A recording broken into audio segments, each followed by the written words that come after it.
ইতিহাসে কিছু মানুষ আছেন যাদের শাসনকাল ছোট হলেও কাজের বিশালতায় তারা চির অমর হয়ে গেছেন। তেমনি এক নাম শের শাহ সূরি। মাত্র 5 বছর ক্ষমতায় থেকেও তিনি এমন প্রশাসনিক সংস্কার করে গেছেন যা আজও দক্ষিণ এশিয়ার শাসন ব্যবস্থার ভিত্তি হয়ে আছে।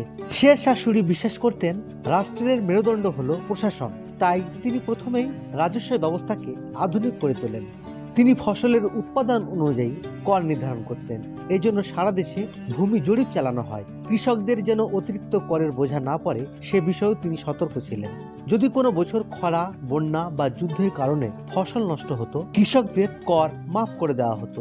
এমনকি তিনি কৃষকদের সহায়তার জন্য গঠন করেন একটি বিশেষ বীমা তহবিল, যেখানে প্রতি বিঘায় 2.5 সের করে শস্য জমা দিতে হতো।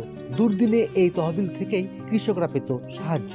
বৃহৎ সাম্রাজ্যকে তিনি কয়েকটি সরকার ও পরগনায় ভাগ করেন। প্রতিটি অঞ্চলের দায়িত্বে